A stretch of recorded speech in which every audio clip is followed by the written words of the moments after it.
Харин нийл мөрний хөндөд нийтийн тооллын өмнөх 3100-аас 2686 оны үед династийн эхэн үе буюу 1-2 дугаар династ оршин байв. Доод Египет, Тэд Египт хоёрыг нэгтгэсэн анхны фараон нь Менес юм. Өөрөөр Нармерт гэж нэрлэдэг энэ хаан өмнө нь Дээд Египтийн хаан байжээ. Тэрээр Египтийг нэгтгэсний дараа нийслэлээ Дээд Египт дэх Тенис хотоос Доод Египтийн Мемфис хот руу нүүлгэв. Энэ үеэс Египет агуу улс болох эхлэл тавигдлаа. Илүү боловсронгуй услалтын систем асар том хаатын бунхнуудтай болж бичиг үсэг үүсэн хөгжиж хагас бурхан хаанаар удирдуулсан төвлөрсөн төр улс бий болов.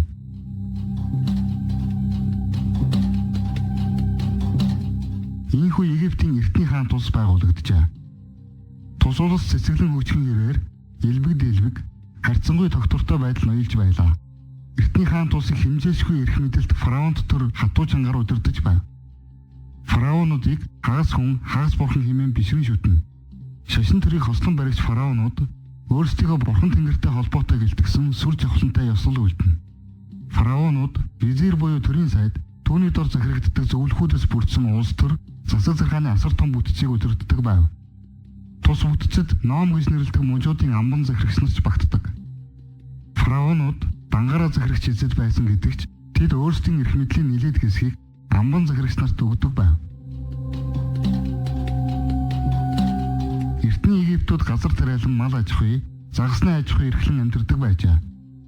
Тариалан эрхлэгтэй шадууф буюу тогрон ходог хэрэгэлдэг байв. Хөдөлмөрийг 10 өдрөөр хуваарлж, 2 өдөр амарч, 8 өдөрт нь үүрийн гээгнээс үдшийн бүрий болтол ажилладаг. Эртний хаан тулсын гол бурхад нь нарны бурхан Ара, үхлийн бурхан Осирис, эхийн бурхан Исис, хааны бурхан Хорус, хайр халамжийн бурхан Бастет нар ажээ. Египтчүүд цогцыг занданшуулж муми болгодог байв. Хүн нас орсны дараа сүнсэн салан одох ба биедээ дахин орох гэж ирэхэд бие нь өмхөрч муудсан байвал биедээ орж дахин амьдарч чадахгүй, хойд насанд хүрэх боломжгүй гэж үздэг учраас биеийг өмхөөрүүлж муудахгүй хадгалах байжээ.